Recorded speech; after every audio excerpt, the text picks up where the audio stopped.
Hi guys, what I'm going to be doing is a legendary duelist deck challenge. And the way I'm going to be doing it is first I'm just going to start with Yugi's legendary deck, which is just all of these cards right here. And if I win a duel, I'll be spinning a wheel that has numbers 5, 10, 15, or 20. And those numbers represent how many cards from my own Yu-Gi-Oh! Collection that I can add to Yugi's deck. Now, there will be a max limit of the amount of cards since I'm using a binder that can only hold 360 cards. So once I get up to 360 cards chosen that I can put into Yugi's deck, I will then have to be careful what cards I remove. Now, the reason why I'm starting with just the basic deck right now is mainly because just to see how it goes and because I want to use the deck as a starting point. And luckily, Yugi's legendary deck had more than 40 cards, so I was able to take out some bricks, like the Silent Magician level 8, Rain Dragon of Ra, Obelisk, Necros, Contract with Exodia, and the Tricky Spell 4. Now, there might still be a good amount of bricks in here, but as the challenge goes on, I'll be able to slowly but surely build a better Dark Magician deck. But what if I lose? I will then be spinning a wheel where I can put one card into my choice, but the wheel will have 4 categories: extra deck, main deck monsters, spells, or traps. And I can only put in one card of the category that the wheel landed on. The reason why I do that is so that way, even if I lose a duel, especially at the start where the deck isn't that good, I can still slowly but surely add in better cards to the deck and be able to take out more and more bricks and hopefully win a game soon. That's all. Now it's time to go on to a duel. This is the first challenge duel that I'm using with the Dark Magician Yugi's Legendary deck. As you can see, my starting opening hand, the only really good card I have here is Obliterate, and that's pretty much it. Dark Magician goes currently a brick here, and I told my opponent I'm doing a deck challenge, and I just set 2 and pass because that's all I can do. And, well, I found out my opponent is playing an interesting meta deck.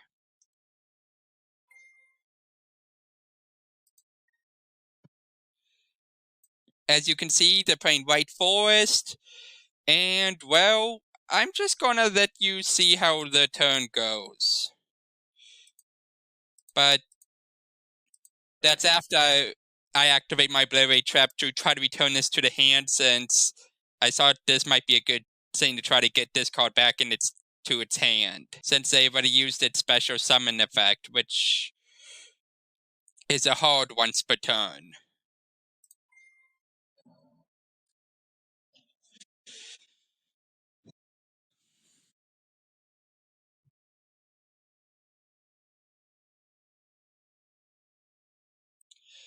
As you can see here, they're playing the Runic package as well with the White Forest cards, which was very annoying in this duo.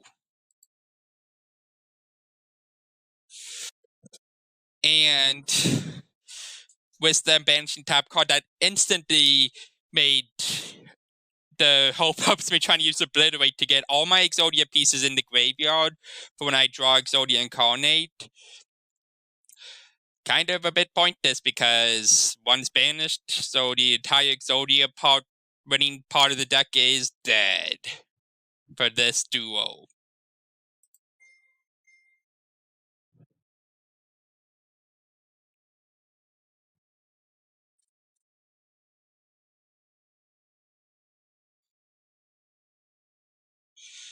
In case if you didn't know, I found this out too during this duel. This card is a soft once per turn on It's when you activate a runic spell, you can target 3 runic quick play spells in your graveyard and place them at the bottom of your deck in order, then draw the same number of cards. And this card destroys it and then banishes the top 4 cards of my deck. Which means obliterate is obliterated.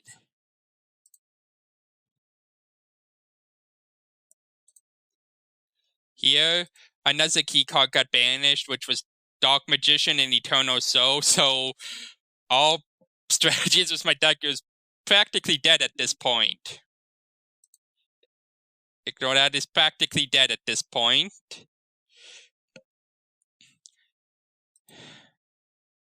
Which is why I then decided to surrender in that round, because my deck had no other winning strategies that I could use with both Exodia and Dark Magician gone. And also I crashed in siding, but luckily the siding still went through for some reason. Okay, it seems like the replay didn't catch what happened afterwards because my computer crashed during this part and I was able to reconnect and do the second duel. Well, I essentially managed to summon Zangan defense mode, set cards face down, ended my turn. Zangan's effect activated, allowed me to add my Silent Magician, but then during the end phase, my opponent managed to flip it face down, and, well, I forgot about Mirror Force being face down, and by the time I realized it, I lost that duo. And sorry about not being able to show the second duo, I just don't understand why my computer crashed. Or why my computer crashing impacted its ability to get the replay. That's all. Up next is the real spin. I can't believe I lost that duel, and I also can't believe I forgot about my Mirror Force face down card. If I didn't forget, I might have actually been able to potentially turn the game around. Who knows? But because I lost that game, I'm going to be spinning this wheel to see what card I can add to my deck. Let's see, come on, I hope it's a main deck monster, because I need those. Oh, spell card is actually good too. I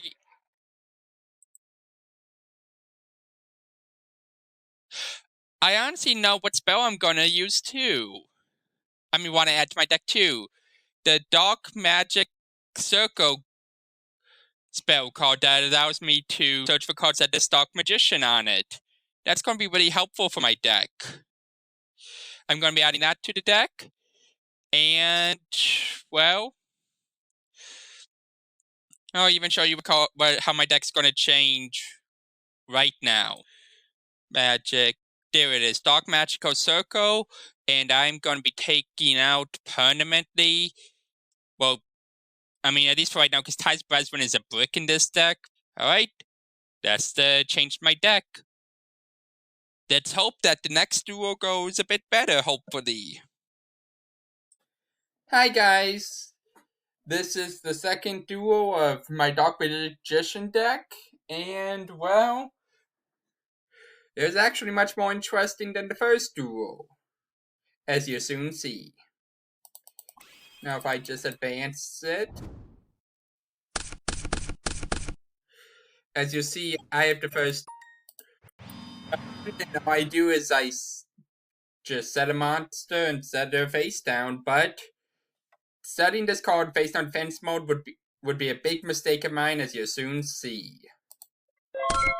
Because as you see, I wasn't expecting to go up against a spellbook deck, but this would have really helped out having counters on this guy, and could have really turned the duel around. As you'll soon find out of how many spell cards that this person activates.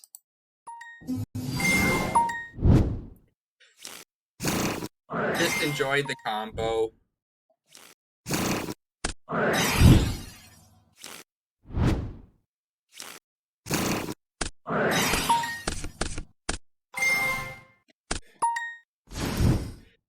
And this is where I found out that I'm facing up against the White Forest. And this is where I find out I'm facing up against the White Forest deck again. But this time the Spellbook variant.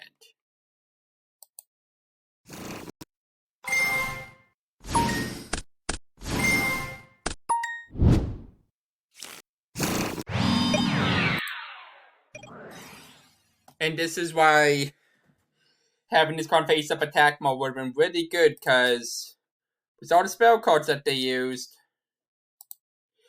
this would have had lots of counters, which would have allowed me to instantly get rid of this Synchro monster.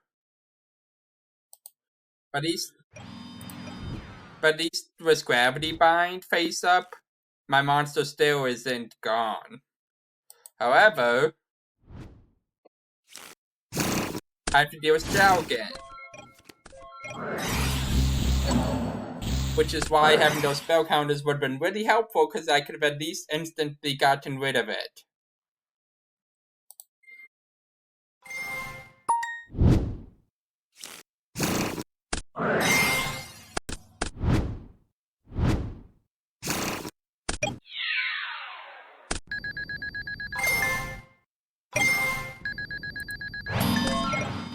Now I drew Obliterate and set Dark Birdie Magic face down.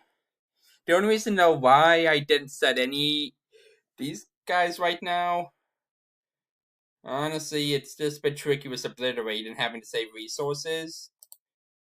And on end step, I didn't set any of them because I'm trying to save them for Obliterate.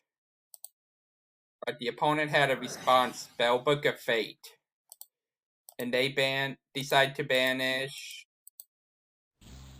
one, and it instantly decide to return the non-bait card to my hand. Well, let's see how that impacted the duo.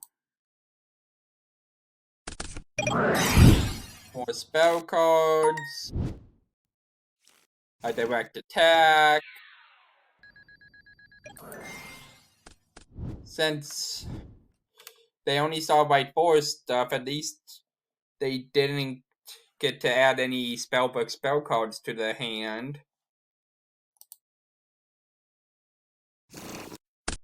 Now, Swords is supposed to help me stall, but it's not going to help me for long, as you soon find out.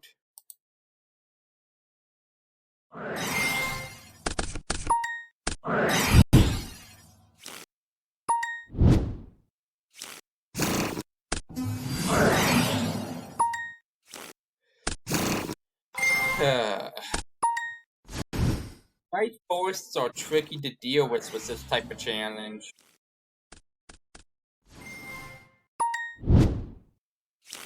Like that. Got another trap.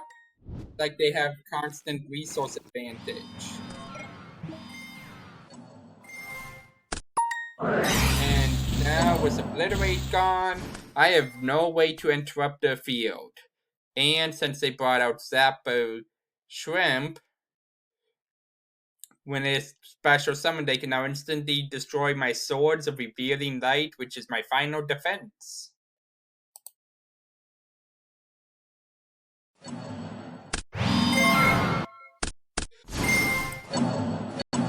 My field's empty.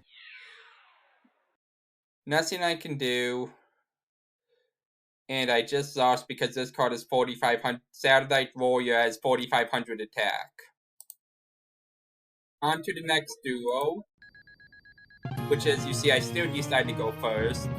Mainly because the best thing I can do is hope I get some interruption cards or stall cards like I drew Mirror Force and Gravity Bind.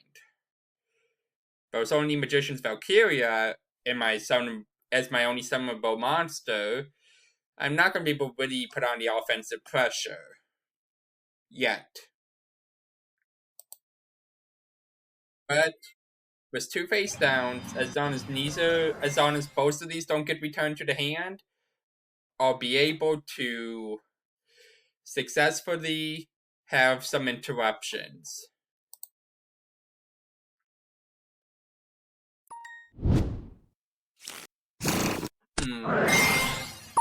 And now just typical Bite Force combos.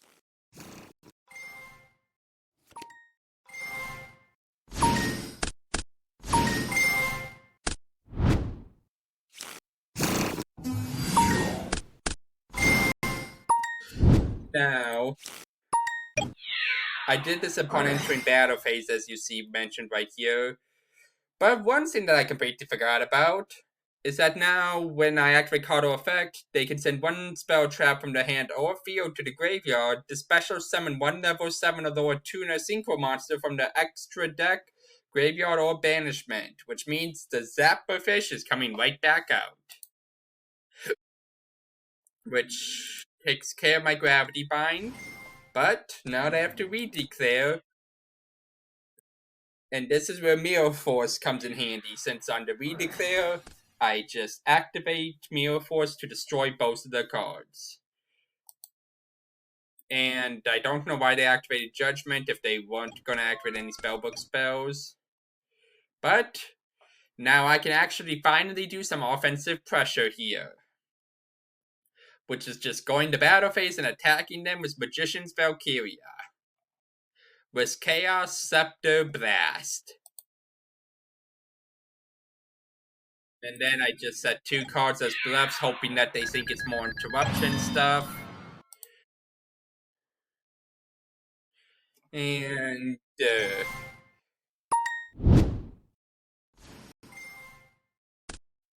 as you see from here, the opponent only put this card in the spell and trap card zone just in case, if I wanted to read it, in case if these face-down cards were Solemns. Which does go show that the bluff strategy did at least have some impact, since they were trying to wait to see if I had a response, so saw that it could have been Solemns. And this opponent has no idea I'm just doing a Yugi Moto Legendary Deck Duelist challenge.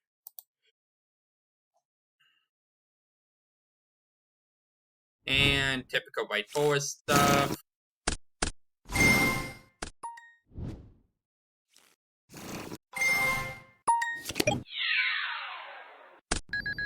And it found out only synchro monsters have to press 500 attack boost from Grisila, Sinister Soul of the White Forest. And with only backup soldier being able to be set. And I go to end phase, they activate Rose of the White Forest. Which brings out Estelia, which goes much crazy, getting secrets back. They activate secrets, get fate. Honestly, a funny thing to do for my deck in the future might be to just add in a White Forest package at some point with Dark Magician. But I don't really have a lot of White Forest cards right now, and I have to go see what cards I even have to see if I can even make that package work. And here I have 100 life points. I drew Eternal Soul, which isn't going to do much or anything, but I'm not surrendering this duo because I already lost one. I'm going to make the opponent attack me. So here's how it ends. They draw, go straight to battle phase, they attack, I activate Eternal Soul, they activate Diabo to special summon. We both say this is okay. And then I say, hold on, I have to add a card to my hand. I add my 1,000 Knives. And then they attack. And I lose the duel. There was nothing much I can do. Especially since they got rid of both Gravity Bind and Mirror Force. But I suppose it was a good thing, though, that I activated it in that order anyways, because I got rid of Zapper Shrimp the first time, especially since this allows him to synchro summon during my main phase when I activate, in effect. I mean, wait, no, not even when they activate effect. It just says once per chain during the opponent's main phase, you can immediately after this effect resolve synchro summon using this card you control. So all they have to do is activate like Rose, then use this effect, synchro summon, special summon another white force, and then climb up to another synchro monster if they want. Honestly, I think this deck is going to be especially more challenge in this format. With White Force and all of that stuff, especially with Tier 0 engine, which I currently wouldn't even be helpful, and Dark Magician would even go against it. Oh well. Time to go to the Rio. Sorry guys, I just realized after video recording this that I didn't have the narrate on, so I will be narrating over this. Sorry about that.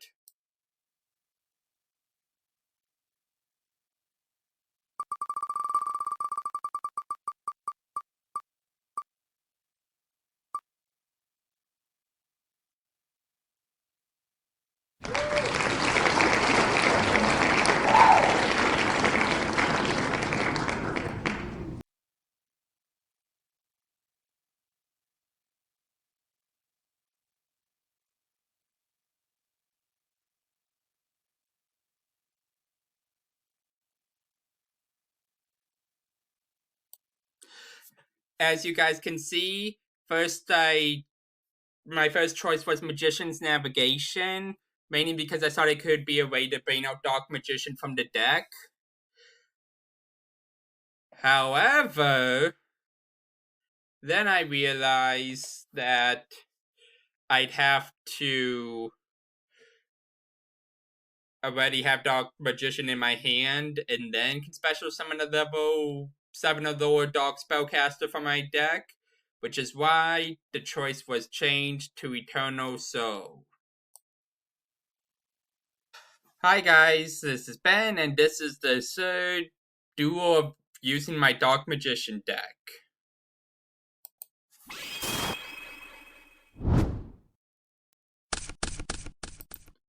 As you see with my opening hand, since I have Dark Magical Circle, I opened with it, but that's honestly the best card I opened with this opening hand.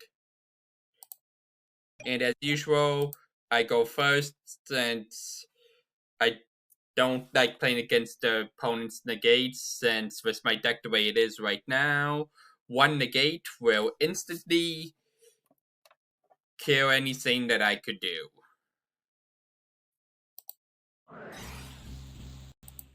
As you see, I banished 3 cards, and the 3 were Marshmallow, Buster, Blader, Messenger, Peace. I view them, and then for the third card I put Buster, Blader, then I put Marshmallow on top, and then finally I put Messenger, Peace. And then I set a card face down, end my turn, and then I find out my opponent's playing Double D's, which is honestly, with my face down be magical hats. You'll see later why if I just set one of these pieces of Exodia face down, why I could have survived the turn. You'll see.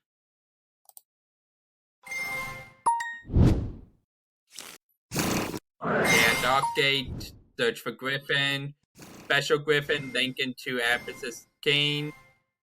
Then they scale Oblivion Cane and go Divine Zero Cane Rage. I ask about the damage, which is then when I find out that Divine Cane Rage makes them take no effect damage if they would take effect damage. And then they Pendulum summon out Savant Kepler, Griffin, and Copernicus. Then they Exile summon Caesar. Then they immediately bring out another Abyss Cane, which I was confused at this point.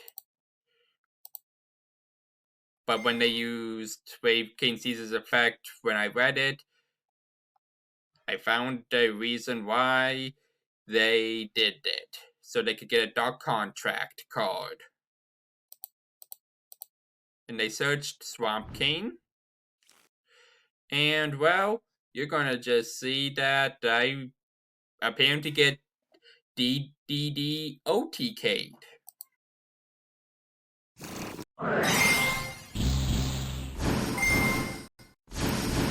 And this is where I found out I get OTK'd, and this is where if I just set one of the pieces of Exodia with Magical Hats, I could have activated it to get out 2 brick cards from my deck, and then could have survived a turn.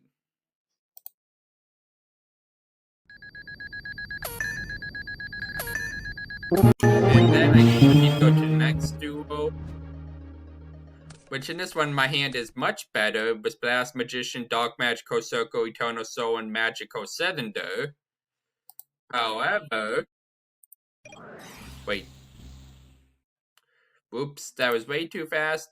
Sorry, I'll just quickly open up the logs. It was Buster Blader again, Gold Sarcophagus, and Messenger of Peace. But then this is where I make a misplay.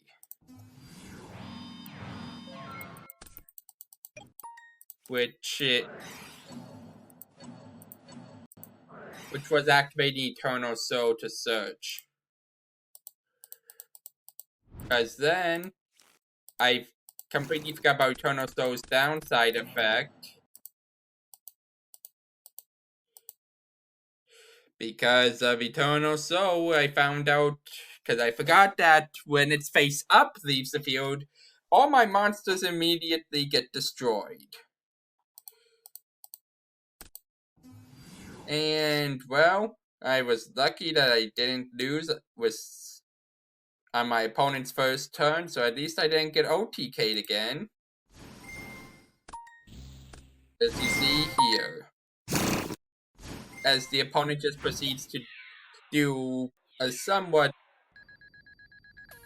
worse version of it last time. I just discard Thousand Eyes, which I had in my hand, thankfully. And thankfully I drew Messenger of Peace.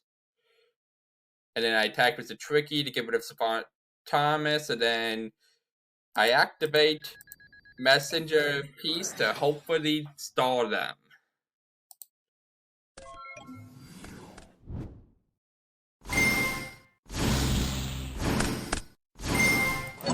Which, as you see from Curse King Siegfried's effect, did not go well.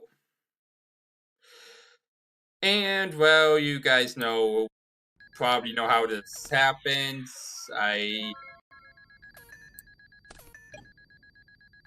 only thing that happened over here is I realized that because they used the Biscayne Ragnarok's effect, any battle damage I take is halved, which is why I took 800, then realized, damn it, forgot the damage was half, so I just gained 400 life points back.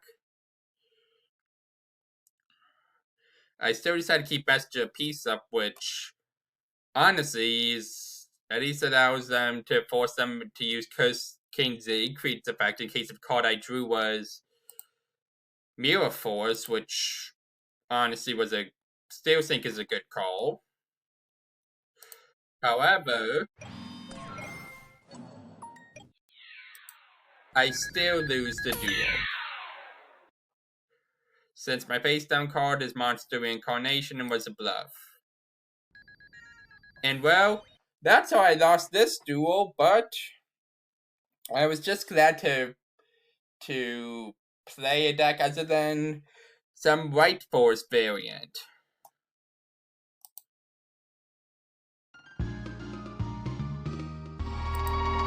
Anyways, that's it for this duo.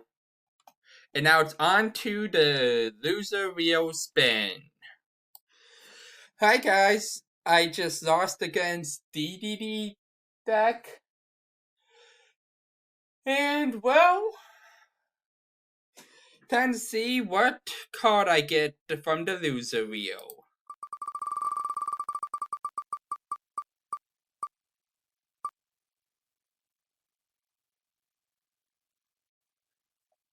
Seriously?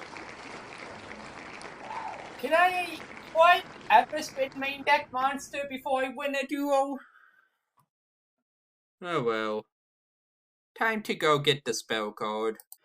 Honestly, Hoppy's Feather Duster, which I know I have in my collection, is good. But simultaneously, though, getting this card... You know what? I'll save that for later. For now, I desperately need to have some way to get rid of spells and traps as well. So I'm gonna put in Hoppy's Feather Duster. And then side deck, Dark Mastery and Mass Production goes in there. Honestly, the only reason why I don't even dare to touch these monster cards at all is honestly because... Actually, wait. Looking back, actually, at my deck, with Dark Magician only being the one vanilla, let's actually get Buster Blader out of there. Because in the DDD duel, it showed up when I activated Dark Magician Circle both times. And if that card was Hoppy's Feather Duster instead, I could have at least stacked that card on top and had an interruption on my next turn. Yeah, Hoppy's Feather Duster it is. And Buster Blader is now a permanent member of the side deck until I fill this out and have to start removing cards from the side deck. Anyways, that's it for this episode of the Dark Magician Challenge. Hope you guys enjoyed it. Bye!